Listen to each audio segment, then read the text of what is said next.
নমস্কাৰ দৰ্শকসকল, S news অসমৰ তৰফৰ পৰা মই দীপাঞ্জলি দাসে আপোনালোক সকলোকে পুনৰবাৰ স্বাগতম জনাইছোঁ। প্ৰিয় দৰ্শক, মই বৰ্তমান উপস্থিত আছোঁ ঐতিহ্যমণ্ডিত কমলাবাৰী সত্ৰৰ এই বাটচৰাত। তিতাবৰ মহিমাবাৰীত অৱস্থিত ঐতিহ্যমণ্ডিত কমলাবাৰী সত্ৰখন মাজুলীৰ পৰা তিতাবৰলৈ কেতিয়া আহিল বা সত্ৰখন কোনে প্ৰথম প্ৰতিষ্ঠা কৰিছিলে, এই বিষয়ে আজি আপোনালোকক সবিশেষ জনাবৰ কাৰণে ইয়ালৈ আহিছোঁ। আমি সত্ৰৰ ভিতৰত সোমাই যাম এতিয়া আৰু আপোনালোকক সত্ৰৰ ভিতৰখন ভালদৰে দেখুৱাৰ লগতে আমি সত্ৰৰ বুঢ়া ভকত বা বিভিন্নজনৰ সৈতে এই বিষয়ে আমি কথা পাতিম। গতিকে বলক আমি সত্ৰৰ ভিতৰলৈ সোমাই যাওঁ। সত্ৰ বুলি ক'লেই এটা পবিত্ৰ ভাৱ মনলৈ আহে। ইয়াতেই যেন নিহিত হৈ আছে অসমীয়া সংস্কৃতিৰ সৃষ্টিৰ কঠীয়াতলী। অসমীয়া শংকৰী সংস্কৃতিক জীয়াই ৰাখিবৰ বাবেই সৃষ্টি হৈছে এই সত্ৰসমূহৰ। ঐতিহ্যমণ্ডিত কমলাবাৰী সত্ৰ হৈছে অসমৰ মাজুলী দ্বীপত অৱস্থিত এক গুৰুত্বপূৰ্ণ বৈষ্ণৱ তীৰ্থস্থান, যি সত্ৰীয়া সংস্কৃতি বিশেষকৈ সত্ৰীয়া নৃত্য, গীত, নাট আৰু ভাওনাৰ বাবে বিশ্বজুৰি প্ৰসিদ্ধ। ইয়াৰ প্ৰতিষ্ঠাপক আছিল মহাপুৰুষ মাধৱদেৱৰ প্ৰিয় শিষ্য বদলা আতা ওৰফে কমলাকান্ত আতা, আৰু ই শ্ৰীমন্ত শংকৰদেৱৰ বৈষ্ণৱ ধৰ্মৰ প্ৰচাৰ প্ৰসাৰত এক মুখ্য ভূমিকা পালন কৰি আহিছে। সত্ৰখনৰ সাংস্কৃতিক পৰম্পৰা বৰ্তমানেও বৰ্ণিল হৈ আছে, যাৰ বাবে ই অসমীয়া সমাজ আৰু সংস্কৃতিৰ এক অমূল্য সম্পদ। কমলাবাৰী সত্ৰৰ নাম নুশুনা মানুহ হয়তো অসমত নাই, কাৰণ অসমৰ ভিতৰৰে এখন উল্লেখনীয় সত্ৰ হৈছে শ্ৰী শ্ৰী কমলাবাৰী সত্ৰ। প্ৰথমে এই কমলাবাৰী সত্ৰখন মাজুলীত আছিল, কিন্তু বানপানীৰ কবলত পৰি ঐতিহ্যমণ্ডিত কমলাবাৰী সত্ৰখনে কেইবাবাৰো স্থান সলনি কৰিব লগাত পৰিছিল। 1975 চনৰ জানুৱাৰী-ফেব্ৰুৱাৰী মাহত অসমৰ প্ৰাক্তন মুখ্যমন্ত্ৰী শৰৎচন্দ্ৰ সিংহৰ সহযোগত কমলাবাৰী সত্ৰখন স্থানান্তৰিত কৰি তিতাবৰ ৰাজচক্ৰৰ অন্তৰ্গত মহিমাবাৰী অঞ্চলত স্থাপন কৰা হয়। প্ৰিয় দৰ্শক, কমলাবাৰী সত্ৰৰ এগৰাকী বৰেণ্য ব্যক্তি, বিভিন্ন বঁটাৰে বিভূষিত ভাওনা ৰত্ন, গুণবিভূষণ, গুণসিন্ধু, দ্ৰোণাচাৰ্য, বি.আৰ. আম্বেদকাৰ সাহিত্যশ্ৰী বঁটাৰে বিভূষিত আমাৰ সকলোৰে সন্মানীয় বুঢ়া ভকত শ্ৰীযুত সোণাৰাম শৰ্মা ডাঙৰীয়াদেৱৰ কাষত কমলাবাৰী সত্ৰত তেখেতৰ যথেষ্ট অৱদান আছে। অসমীয়া শংকৰী কৃষ্টি কলা কৃষ্টিক আগবঢ়াই নিয়াৰ ক্ষেত্ৰতো যথেষ্ট অৱদান আছে। আজি আমি তেখেতৰ পৰা জানিম কমলাবাৰী সত্ৰৰ বিষয়ে সবিশেষ। গতিকে আহকচোন আমি তেখেতৰ সৈতে কথা পাতোঁ। নমস্কাৰ দেউতা। নমস্কাৰ। আপুনি কমলাবাৰী সত্ৰৰ এগৰাকী সন্মানীয় বুঢ়া ভকত। এই কমলাবাৰী সত্ৰখনত আপোনাৰ যথেষ্ট অৱদান আছে বুলি আমি সকলোৱে জানো। গতিকে এই সত্ৰখন মাজতে যি দুৰাৱস্থা হৈছিল, কিন্তু বৰ্তমান আমি দেখিছোঁ ইয়াত কাম কাজ চলি আছে, পুনৰ এটা নতুন পৰিৱেশ এটা সৃষ্টি হৈছে। এই বিষয়ে আপুনি কি ক'ব? কেনেধৰণে আপুনি এই ক্ষেত্ৰত আগবাঢ়ি সত্ৰখন পুনৰ আপুনি এটা উজ্জ্বল ভৱিষ্যতৰ দিশে আগবঢ়াই লৈ আহিছে? নহয়, আমাৰ অসমীয়াত এটা কথা আছে যে নল মৰে গজালি উঠে। হয়, এই ইতিহাসটো চিৰসত্য। হয়, কোনোবা এটা সময়ত কেতিয়াবা ম্লান হয় যদিও সদায় নাথাকে, আকৌ কিছুমান সুবিধাৰে এই অনুষ্ঠানবিলাক আগবাঢ়ি গুচি যায়। এতিয়া আমিতো বৰ এটা দুৰ্যোগপূৰ্ণত পৰা এখন সত্ৰ। আমি 75 চনতেই যেতিয়া মাজুলীৰ পৰা মহাবাহু ব্ৰহ্মপুত্ৰৰ কবলত পৰি আহি ইয়াত স্থিতাপি লৈছিলোঁ, সেই অৱস্থাত অৰ্ণৱস্ত হাহাকাৰৰ কথা মনত পৰিলে এতিয়াও চকু ওলোৱায়। গতিকে হাড় কঁপোৱা ঠাণ্ডাত খেৰৰ মেজিত শুই থকাৰো আমাৰ দৃষ্টান্ত আছে। গতিকে ঠিক আমি সেইবিলাক পাৰ হ'লোঁ। এটোপা পানীৰ কাৰণে হাহাকাৰ কৰি 3 কিলোমিটাৰ আঁতৰৰ পৰা পানী কঢ়িয়াই খোৱাৰো ইয়াত উদাহৰণ আছে। এইদৰে সত্ৰখন সেই সময়ৰ কেইগৰাকীমান স্বনামধন্য ব্যক্তি আছিলে। মই নাম নক'লে তেখেতসকলৰ মোৰ যেন দোষ হ'ব ক'ৰবাত, মোৰ এনেকুৱা লাগে। তাৰ ভিতৰত আটাইতকৈ শ্ৰেষ্ঠতম ব্যক্তিজন আছিল এই সত্ৰৰ বৰমুক্তাৰ ৰত্নেশ্বৰ ৰাজখোৱাদেৱ। তেখেতৰ যিটো দিন নিশা ছেদভেদ নাইকিয়াকৈ যিটো তেখেতৰ এই সত্ৰখন নিৰ্মাণৰ ক্ষেত্ৰত ভূমিকা আছিল, সেয়া পাহৰিব নোৱাৰি। তেখেতৰ লগতে আন এগৰাকী আছিল ভৱানন্দ হাজৰিকাদেৱ। গতিকে তেখেত মোৰ ভাওনা দিশৰ এগৰাকী অধ্যাপকো আছিল। তেখেতৰ যি যত্ন, তাৰ লগতে আন এগৰাকী আছিল মোৰ তোলনীয়া বুঢ়া ভকত কণ্ঠিৰাম শৰ্মা বেজবৰুৱাদেৱ।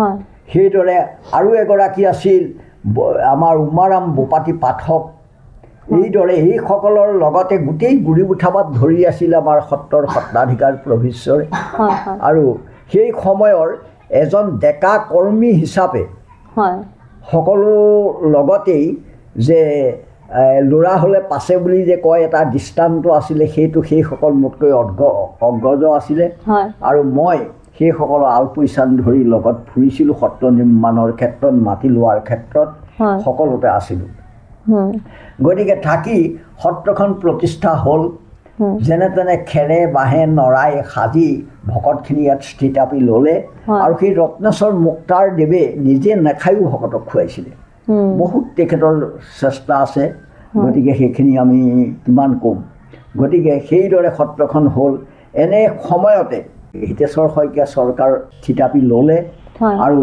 তেখেতক আমি সত্ৰলৈ মাতিলোঁ আমি কিছুমান লোকক ৰোষত পৰিছোঁ যদিও হয় আমি ভোকৰ তাৰণাত আমাৰ সুবিধাৰ বাবে তেখেতক আমি মাতিব লগা হৈছিল সেই সময়ত আমি হয়। মাতিলোঁ আৰু হয়। তেখেত আহিল হয় তেখেত আহি ইয়াত পালে তেখেতে আমাক কীৰ্তন ঘৰটোৰ ওপৰৰ গোটেই 100 বান্দুল টিংপাত দিলে হয় হয় আৰু কাঠখিনি আমাৰ আছিলে লগত মিস্ত্ৰীৰ খৰচ দিছিলে 1.5 লাখ টকা হয় এইদৰে আমি কামখিনিত আগবাঢ়ি গ'লোঁ তাৰপিছত আমি নাম ল'ব লাগিব আমাৰ নৱকমল ভূঞাদেৱ পুষ্পা ভূঞাদেৱ হয় তেখেতসকলে নি আমাক আমাৰ ৰাজ্যপালক দেখা কৰালে আৰু ৰাজ্যপালে আমাক 50,000 টকা দিলে হয় সেই 50,000 টকাটো সত্ৰত খাটিলে হয় সুন্দৰভাৱে এইদৰে আমাৰ কাম হ'ল লগতে আমাৰ সেই শইকীয়া চৰকাৰেই আমাক অৰ্থাৎ হিতেশ্বৰ শইকীয়াদেৱে আমাক 400 বেগ চিমেণ্ট দিলে সত্ৰ আমাৰ যিখিনি নামঘৰ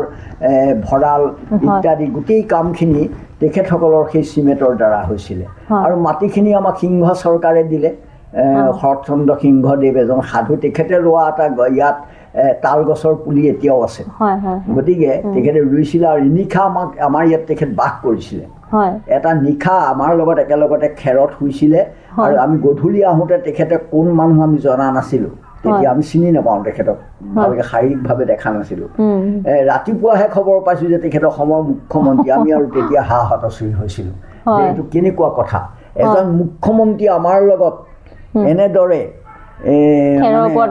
খেৰৰ ওপৰত শুই থাকে এনেকুৱা মানুহে থাকিব পাৰেনে ক'ৰবাত এইটো এটা মানে মানুহে আজি বিশ্বাস নকৰিব আজি ক'লে সিংহক যি দেখিছিলে তেওঁ সেইসকলেহে জানিব গতিকে ঠিক তেনেকুৱা সেইকাৰণে সেই সময়ত সেই সত্ৰখন তেনেকৈ আগুৱাই আহিছিলে আৰু কিন্তু সেই সময়ত সত্ৰৰ ৰামেশ্বৰ বৰবায়নৰ নেতৃত্বত যিখিনি আমাৰ গায়ন বায়ন বা ভাওনাৰ যিবোৰ যোৰা আছিল এই কিন্তু একদম আকাশলংঘা প্ৰতিভাৰে মুখৰিত য'লৈকে মাতে আমি ততেই নাম কৰি আহিছিলোঁ গতিকে আমি আমাৰ কথা কেউপিনে ভালকৈ প্ৰচাৰিত হৈছিল আৰু ইয়াৰ গাঁৱে ভূঞে এটা কথা আমি গৰ্বৰে ক'ব পাৰোঁ যিমানবিলাক মানুহ হয়তো মাজুলীৰ পৰা ইয়াত আহি নতুনকৈ মাটি ল'লে তেওঁলোকে ইয়াৰ স্থানীয় মানুহৰ ঈৰ্ষাত পৰিছে কিন্তু আমি ব্যতিক্ৰমী আমি ঈৰ্ষাত পৰা নাই আমাৰ ইয়াত স্থানীয় মানুহখিনিয়ে আমাক খুব সহায় কৰিছে নিজে আহি পাণ ইয়াত ৰুই থৈ গৈছিলেহি নিজে আহি তামোল পুলি ইয়াত এই এজন বেচা বুঢ়া বুলি কয় কছাৰী মানুহ তেখেতে মানুহ লৈ আহি ইয়াত তামোল পুলি ৰুই থৈ গৈছিলেহি গতিকে এইদৰে তেখেতসকলে আমাৰ ইয়াৰ স্থানীয় মানুহখিনিয়ে আমাক বহুত সহায় কৰিছিল মানুহ স্থানীয় মানুহৰ পৰা আমি সহায় পাইছোঁ আমি ওচৰতে কৰতিপাৰ সত্ৰ আছে আমি তেওঁলোকৰ পৰাও সহায় পাইছোঁ আজি হাইস্কুলখন আমি তেতিয়া দেখিলোঁ যে আমাৰ শিক্ষাৰ দিশটো আগবঢ়াই নিব লাগিব আমি সত্ৰৰ আলমতে আমি প্ৰাইমেৰী স্কুল পাতিছোঁ আমাৰ হাইস্কুল পাতিছোঁ সেই হাইস্কুলত কৰতিপাৰৰ যিটো কৰতিপাৰ সত্ৰৰ যিটো মানে তেখেতসকলৰ অৰিহণা এইটো আমি স্বীকাৰ কৰিবই লাগিব গতিকে তেখেতসকলৰ বহুত অৰিহণা আছে সেই সত্ৰখনৰ এই হাইস্কুল প্ৰতিষ্ঠাৰ ক্ষেত্ৰতো এইদৰে আমাৰ ইয়াৰ অন্য স্থানীয় ৰাইজৰ যদি আমি সহযোগ নাপালোহেঁতেন আমি এইখিনি সম্পূৰ্ণ কৰিব নোৱাৰোঁ বহুতে আমাক সহায় কৰিছে এইদৰে আমি স্কুলবিলাক পাতি গ'লোঁ ইয়াত প্ৰায়বিলাক স্কুলতে মই জড়িত হৈ আছোঁ কাৰণ পথাৰ গাঁও যিখন স্কুল হৈছে সেইখনতো মই মেনেজিং কমিটিত আছোঁ পানীৰাম ভূঞা যিখন স্কুল সেইখনতো মই মেনেজিং কমিটিত আছোঁ হাইস্কুলৰতো একেবাৰে পাহাৰৰ পৰা কাঠ কঢ়োৱাৰ পৰা ধৰি চবতে আছোঁ এম ই স্কুলত আছোঁ এইদৰে মই স্কুলবিলাকত পূৰা মানে সময় দি আছিলোঁ লাগি আছোঁ সেইকাৰণে প্ৰভুৱে কিবা চিন্তা কৰিলে নেকি ৰাইজৰ দ্বাৰা এনেকুৱা এটা প্ৰস্তাৱ আহিলে মোৰ নামত এখন স্কুল হ'ব লাগে মই নজনাকেই আগতেই এখন চাইনবোৰ্ড মাৰি দিয়া হ'ল মইহে পিছত গৈ দেখিলোঁ শ্ৰী শ্ৰী সোণাম শৰ্মাৰ জেগাত মই শ্ৰী শ্ৰীটো কাটি দিলোঁ কাটি দিলে এনেকৈ মোক নাৰাখিব আপোনালোকে এনেই ৰাখিব খুজিছে আপোনালোকে সোণাম শৰ্মা বনোৱা বুলি ৰাখক গতিকে ঠিক তেনেকৈ মোৰ নামত এখন স্কুল আছে আৰু এতিয়াও ৰাইজৰ আশীৰ্বাদত হোৱাৰ কাৰণে স্কুলখনত ছাত্ৰ ছাত্ৰীৰ অভাৱ নাই এতিয়াও 115টা ল'ৰা ছোৱালীৰে সেই স্কুলখন গীত আছে আৰু শিক্ষকসকলো ভাল যথেষ্ট তেওঁলোকে পৰিশ্ৰম কৰিব পাৰে মোৰ স্কুলৰ শিক্ষকসকলে ইতিমধ্যে গম পাইছোঁ যে অসমৰ মাননীয় মুখ্যমন্ত্ৰী মহোদয়েও এই সত্ৰখনৰ কাৰণে যথেষ্ট অৱদান আগবঢ়াইছে এই সম্পৰ্কত আপুনি কি ক'ব মাননীয় মুখ্যমন্ত্ৰী বুলি ক'লেই আচলতে মনলৈ এটা এনেকুৱা উৎসাহ আহে যেন অমাৱস্যা ৰজনীৰ পাছত পূৰ্ণিমাৰ ৰজনীত ভৰি দিছোঁ এটা একেবাৰে ঘোৰ অন্ধকাৰৰ পৰা আহি যেন দিনৰ পোহৰত পৰিছোহি এনেকুৱা যেন লাগে সত্ৰখনৰ অৱস্থা যথেষ্ট শোচনীয় হৈ গৈছিল ঘৰ দুৱাৰ ভাগি অৱস্থা নাইকিয়া হৈছিল গতিকে মই সিদিনাও কৈছোঁ নিউটনৰ আগত আপেলটো পৰাৰ লগে লগে যিদৰে মধ্যাকৰ্ষণ শক্তিৰ সৃষ্টি হ'ল আমাৰ অসমৰ মাননীয় মুখ্যমন্ত্ৰীজনাৰ আগত কমলাবাৰী সত্ৰখন পৰাৰ লগে লগে কমলাবাৰী সত্ৰৰ যিটো বাসা ঘৰ যিটো পৰিৱেশ তাৰ এক নতুনত্ব লাভ কৰিলে এই নতুনত্ব লাভৰ কাম আপোনালোকে দেখিছে চাই আছে গতিকে আপোনালোকৰ চেনেললৈ আমি খুব আন্তৰিক ধন্যবাদ জনাইছোঁ আপোনালোকৰ যোগেদি এইটো প্ৰকাশ হোৱাৰ বাবে যে কাৰণ আমাৰ চৌদিশে যে ঘৰ আদি হৈ আছে আৰু আমাৰ যিটো চৌগৰ মৰা হৈছে মানে আমাৰ বেৰা যিটো দিয়া হৈছে বেৰাৰ ওপৰত আপোনালোকে স্তম্ভবিলাক দেখিছে অতি আটক ধুনীয়াকৈ সজোৱা হৈছে গতিকে এইবোৰ গোটেইখিনিৰে আমি সন্মানটো আমি মুখ্যমন্ত্ৰীকে দিব লাগিব মুখ্যমন্ত্ৰীৰ বাবেই এইখিনি হৈছে আনৰ বাবে হ'ব নোৱাৰিলেহেঁতেন গতিকে আমি দেৰিকৈ হ'লেও এইগৰাকী মুখ্যমন্ত্ৰীক পালোঁ মই ভাবোঁ এইগৰাকী মুখ্যমন্ত্ৰীক অসমীয়া ৰাইজে যথোচিত সন্মান দিব কাৰণ এখেতক দীঘলীয়াকৈ আমাক লাগে কাৰণ এইকাৰণে দীঘলীয়াকৈ লাগে আমাৰ এখেতৰ লগত কোনো ৰাজনীতিৰ স্বাৰ্থত কোৱা নাই এই মানুহজন আমাক বহুত দীঘলীয়াকৈ লাগে কাৰণ তেতিয়াহে অসমখনৰ কিবা এটা কথা ভাল হ'ব কাৰণ অসম বহুত পিছুৱাই আছিলে ভাৰতবৰ্ষৰ ভিতৰতে অসম বহুত পিছুৱাই আছিলে এতিয়া আমাৰ চাহ শ্ৰমিকেই বলক চাহ শ্ৰমিকৰ ঝুমুৰেই বলক বিহুৱেই বলক আদি আমাৰ মহাবীৰ লাচিতৰ কথাই বলক আজি আমাৰ চৰাইদেউৱেই বলক আজি আমাৰ বড়ো নৃত্যই বলক আজি আমাৰ সত্ৰবিলাকেই বলক সত্ৰবিলাক আমাৰ সত্ৰই নহয় বহুত সত্ৰৰ নামঘৰ চামঘৰ জহি হৈ গৈছিলে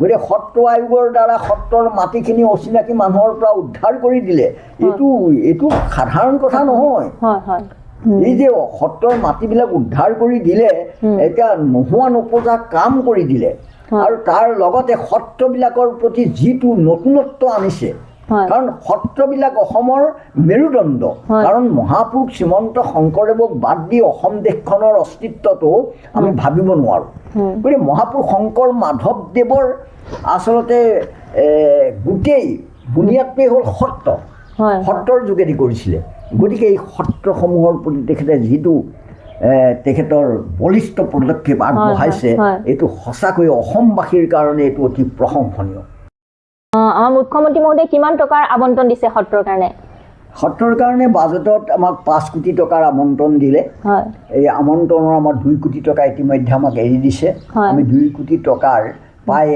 60% কাম আমাৰ হৈ গৈছে আৰু 40% কাম হ'লেই আমি তেখেতক মাতিম তেখেতে আহি আমাৰ এই প্ৰথম কামখিনি তেখেতে উন্মোচন কৰিব আমি এতিয়া ভাল লাগিব চবৰে আৰু বাকী 3 কোটি টকা তেখেতে এৰি দিব সিদিনাখনো তেখেতে আমাৰ অসমৰ এই যে উদাসীন আমাৰ যিটো পৰম্পৰা উদাসীন সত্ৰত আচলতে মানুহ নাইকিয়া হৈ গৈছে হয় মই দেখোঁতে বৰপেটা সত্ৰত 100জন আছিলে, আজি গৈ 3জনত 4জনত আছেগৈ।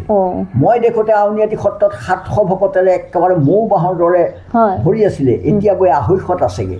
মই দেখোঁতে এইখন কমলাবাৰী সত্ৰত 150 ভকত আছিলোঁ, আজি গৈ আমি 40জন 35জনত আছোঁ। এইদৰে উদাসীন ভকতসকল কমি আহিছে। কাৰণটো তেওঁলোকে কিছু সময়ত অন্ন বস্ত্ৰৰ হাহাকাৰত ভুগিব লগা হয়, কিন্তু এইটো পৰিসমাপ্তি ঘটাই নতুন এটা আঁচনি কৰি আজি উদাস ভক্তসকলৰ বাবে এটা মাহেকীয়া জলপানীৰ ব্যৱস্থা কৰি দিছে। এইবোৰতো সাংঘাতিক কথা, ভাবিব নোৱাৰা কথা। গতিকে এনেকুৱা কিছুমান সুবিধা কাম কৰিছে, সেইকাৰণে আমি মুখ্যমন্ত্ৰীজনাক যথেষ্ট আমি মানে গৌৰৱ অনুভৱ কৰিছোঁ তেখেতক লৈ, আমি মুখ্যমন্ত্ৰী হিচাপে অসম দেশখনে পোৱাৰ বাবে। গতিকে আপোনালোকে তেখেতে 5 কোটি টকাৰ 2 কোটি এৰি দিলে আৰু 3 কোটি এৰি দিব। এতিয়া 2 কোটি টকাৰ কামখিনি আপোনালোকে এবাৰ নিজে চাওকগৈ বলক। ঠিক আছে। প্ৰিয় দৰ্শক, এইবাৰ আমি বলক সত্ৰৰ আমাৰ সন্মানীয় বুঢ়া ভকতদেৱে আমাক সত্ৰৰ ভিতৰ চাৰ আমাক দেখুৱাব। গতিকে বলকচোন আমি নিজে চাই লওঁ সেইখিনি। যোৰহাট জিলাৰ তিতাবৰ গড়আলিৰ পশ্চিম দিশত কমলাবাৰী সত্ৰৰ বাবে 100 বিঘা মাটি আবণ্টন দিয়া হ'ল। ব্ৰহ্মপুত্ৰৰ গৰাখহনীয়াত সৰ্বশান্ত হোৱা বহুতো লোকক পুনৰ সংস্থাপন দিয়া হয় এই মহিমাবাৰীত। নিজস্ব কৃষ্টি সংস্কৃতি প্ৰচাৰ কৰাৰ লগতে বিভিন্ন জনকল্যাণমূলক আঁচনি ৰূপায়ণত কমলাবাৰী সত্ৰই অগ্ৰণী ভূমিকা গ্ৰহণ কৰি আহিছে। শংকৰী সংস্কৃতি প্ৰচাৰ আৰু প্ৰসাৰৰ ক্ষেত্ৰত এইখন সত্ৰৰ কেইবাগৰাকীও বৈষ্ণৱ শিল্পীয়ে অসমলৈ গৌৰৱ কঢ়িয়াই আনিছে। ভাৰতৰ প্ৰাক্তন প্ৰধানমন্ত্ৰী জৱাহৰলাল নেহৰুৰ দিনত মণিৰাম দত্ত মুক্তিয়াৰ বয়বায়নে দিল্লীত খোল বাদ্য আৰু অংকীয়া নৃত্য প্ৰদৰ্শন কৰি ভূয়সী প্ৰশংসা লাভ কৰিছিল। সুদূৰ ইণ্ডোনেছিয়াত এই সত্ৰৰ শিল্পীসকলে ৰাম বিজয় অংকীয়া নাটক পৰিৱেশন কৰি বিদেশতো সুনাম অৰ্জন কৰিছিল। সত্ৰৰ কেইবাজনো গুণী জ্ঞানী শিল্পীয়ে নৃত্য বাদ্য পৰিৱেশন কৰি স্বৰ্ণপদক, ৰাষ্ট্ৰীয় পুৰস্কাৰ আৰু ৰাজ্যিক শিল্পী পেঞ্চন লাভ কৰিবলৈও সমৰ্থ হৈছে। বদলা আটা পদ্মাতাই সত্ৰখন প্ৰতিষ্ঠা কৰিছে বুলি আমি ইতিমধ্যে গম পাইছোৱেই। এতিয়া বাৰু কিমান বছৰ বয়স হ'ল বাৰু সত্ৰখন? বছৰটো মই মুখেৰে কোৱাতকৈ এই খুঁটাটো চালেই হ'ল। এই খুঁটাটো আজিৰ তাৰিখত অসমৰে নহয় ভাৰতবৰ্ষৰ বাবে এক দুষ্প্ৰাপ্য খুঁটা। কাৰণ ইয়াৰ গোলাইটো এতিয়াও গুৰি ফালে 14 ফুট আৰু এই আগফালে 8 ফুট আছে আৰু দীঘলটো 24 ফুট আছে। এনেকুৱা খুঁটাবিলাকেই আমাৰ নামঘৰটো তেতিয়া হৈছিল। তেতিয়া এনেকুৱা ইমান বৃহৎ আকাৰৰ ধৰক ইমান এতিয়া মানুহে প্ৰশ্ন কৰে এইটোহে যে এই খুঁটাটো কিহেৰে দাঙিছিল। সেইটো হয়। মোৰ এই যে কিছুমান ইউনিভাৰ্চিটিত পঢ়া ছোৱালী তোৱালীবিলাক আহে ইতিহাস বুটলিবলৈ, সিহঁতৰ প্ৰশ্ন হ'ল খুঁটাটো কেনেকে দাঙিছিলে। হয় কিন্তু বোলো ময়ে ক'ব নোৱাৰো ছোৱালীহঁত, গতিকে এইটো কিহেৰে দাঙিলে, কেনেকে, কিমান মানুহ লাগিব, কেইজন মানুহ লাগিব চাগে দাঙোতে। এইবিলাকতো এনেকুৱা খুঁটা কৰে এটি নহয় নহয়, আমাৰ ভিতৰত ঘৰত এনেকুৱা 22টা খুঁটা আছিলে। ফালি আমি ওপৰত কাঠ কৰিলো। এইটো আছে তুলসী পদ্ম বুলি কয়। তুলসী পদ্ম ন? এই সত্ৰৰ এতিয়া 450 বছৰ প্ৰতিষ্ঠাৰ দিন হৈ গৈছে। 450 বছৰ হৈছে। মাজুলীৰ পৰা অহা 75 চনত, এতিয়া 50 বছৰ হৈছে। কিন্তু মাজুলীত এইখন সত্ৰ প্ৰতিষ্ঠাৰ 450 বছৰ। 450 বছৰ। আৰু এই সত্ৰৰ এটা ডাঙৰ গৰিমা, মই নিজেই মই তাৰ কাৰণে আনন্দিত হৈ থাকোঁ। এই সত্ৰত আমাৰ বিশেষভাৱে বৰ্ণবাদ নাই। বৰ্ণবাদ নাই ন? কোনো ধৰণৰ জাত পাত বা আমাৰ এইটো আলিফালি যিজন ডিচি আছিলে, তেখেতে এই সত্ৰ প্ৰথম মাটি দি আমাৰ লগত লাগি থকা মানুহ। গতিকে আমাৰ আব্দুল মালিক ছাৰ যে আছিলে, তেখেত সেই সময়ত আহিয়ে থাকে। সেইটো বহুত ভাল কথা। আমাৰ এতিয়াও আমাৰ ইয়াত আমি ৰাস পাতোঁ। আমাৰ ৰাস পাতোতে চব ইয়াত আমাৰ মুছলমানৰ ল'ৰাই ভাও লৈছে। সেইটোৱে আচলতে ডাঙৰ কথা। সত্ৰত এনে বাহিৰত ক'ৰবাত লৈছে কোনোবাই বেলেগ কথা, কিন্তু যদি মুছলমানৰ ল'ৰা বা ধৰি সকলো মানে সম্প্ৰদায়ৰ ল'ৰাই ভাও ভংগীতা দি ৰাস পাতিব পাৰিছে, আমাৰ সত্ৰতেই পাৰিছে নেকি? এইটো আমাৰ কাৰণে মই এইটো ভাল বুলি ভাবোঁ। মহাপুৰুষ শংকৰদেৱৰ দৰ্শনৰ সমাজখনেই আছিলে সেইখন। কোনো জাতি বৰ্ণ কোনো বিশ্বাস নাই, সকলো সমান। আমাৰ যে চাহ মজদুৰ মানুহখিনি, সেইখিনি একদম সঁচা মানুহ। মই আজিৰ তাৰিখত কোনোবাই যদি সোধে আপুনি সঁচা মানুহৰ গাঁওখন কোনখন, মই সেই বাগানলৈকে নিব লাগিব। তেওঁলোকে কাকো জেপ ফালি পইচা আনি খাব নোৱাৰে। খালি কপালৰ ঘামৰ প্ৰতি টোপালত তেওঁলোকে পইচা বুটলিব পাৰে হয় হয় কপালৰ ঘাম পৰে তেওঁলোকে পইচা বুটলে খায় সেইটোৱে সেইকাৰণে এইটো সঁচা জাতি আৰু এওঁলোক থকালৈকে অচিনাকি বাংলাদেশৰ পৰা মানুহ আহি ইয়াত তিষ্ঠিব নোৱাৰে কাৰণ আমাৰ তিতাবৰত এতিয়া বাংলাদেশী কম হয় হয় হয় মইতো দেখাই নাই ইয়াত আমাৰ এইটো অঞ্চলত খেতি পথাৰ এইবিলাকত নাই বাংলাদেশী মানুহ কিয় নাই কাৰণ সিহঁতে কি কৰি খাব ইয়াত আমাৰ গোটেই কামখিনি কৰিয়ে আছে যেতিয়া কামখিনি আমাৰ হেৰি চাহ মজদুৰ ভাইহঁতে কৰি আছে হয় ভাৰতবৰ্ষৰ সকলো ঠাইতে সত্ৰীয়া সংস্কৃতি প্ৰচাৰৰ বাবে শ্ৰী শ্ৰী কমলাবাৰী সত্ৰৰ অৱদান উল্লেখনীয় দিল্লীৰ কামিনী হল দিল্লী দূৰদৰ্শন গুৱাহাটী দূৰদৰ্শন কলাক্ষেত্ৰ ৰবীন্দ্ৰ ভৱন ডিব্ৰুগড় শদিয়া দুলীয়াজান আদি অসমৰ বিভিন্ন ঠাইত কমলাবাৰী সত্ৰৰ সংগীতৰাজিয়ে দৰ্শকৰ মন বিশেষভাৱে আকৰ্ষণ কৰাৰ ফলশ্ৰুতিতেই সংগীত নাটক একাডেমীয়ে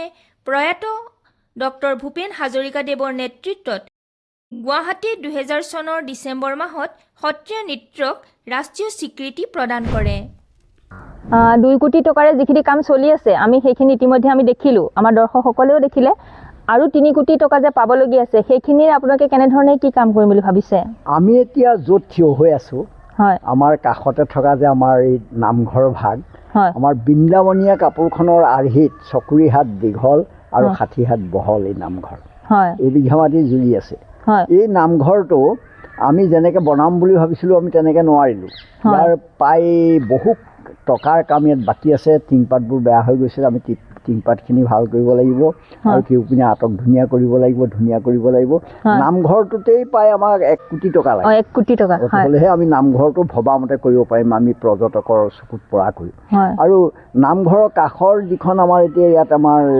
মুকলি ফিল্ড দেখিলে এইখন আমি সুন্দৰ ফুলাম কৰি সকলোৰে ল'ৰা ছোৱালী মনোমোহা এটা সত্ৰলৈ আহিলে ভাল দেখা এটা এই ব্যৱস্থাপনাটো আমাক থাকিব লাগিব আৰু সত্ৰত প্ৰায় আমাৰ সত্ৰতে সাঁচিপতীয়া পুথি বহুততকৈ বেছি আছে আমাৰ ইয়াত যিমান সাঁচিপতীয়া আপুৰুগীয়া বস্তু আছে বহু সত্ৰতে হয়তো নাই গতিকে এই বস্তুখিনি আমি থৈ যাব লাগিব ভাল মিউজিয়াম এটা নহ'লে আমি থ'ব নোৱাৰিম তাৰ কাৰণে এটা অতি আমাৰ আটক ধুনীয়া এটা মিউজিয়াম লাগে আমি মিউজিয়াম কৰিব লাগিব আমাৰ যিটো বৰপুখুৰী আছে এই বৰপুখুৰীটো আজি একেবাৰে উদঙীয়া হৈ আছে এই বৰপুখুৰীটো আমি এটা ভাল সুন্দৰ সংৰক্ষণ কৰিব লাগিব আমি ভাল কৰিব লাগিব লগতে আমি পূব হাতীটো আৰু দক্ষিণ হাতীটো সাজিবলৈ বাকী আছে আমি এই দুটা হাতী সাজিব লাগিব গতিকে এইদৰেই তাৰপৰা মুখ্য গেটখনৰ আমি কামটো আমাৰ এই 2 কোটি ইষ্টিমেটত নাই আমি সেইখনো ইয়াত আমি সংযোজনা কৰি ল'ব লাগিব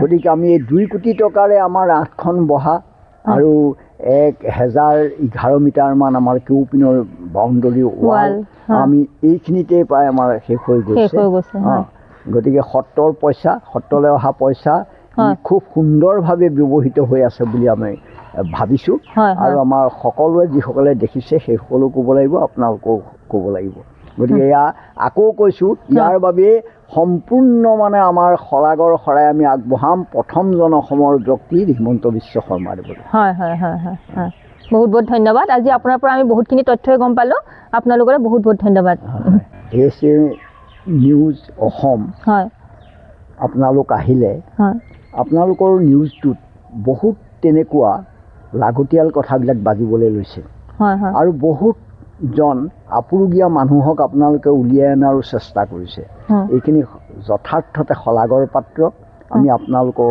শলাগ লৈছোঁ আৰু অসমবাসীও আপোনালোকৰ শলাগ ল'ব আৰু আপোনালোকে অসমবাসীৰ সেৱা কৰাৰ বাবে আপোনালোকলৈ ধন্যবাদ ধন্যবাদ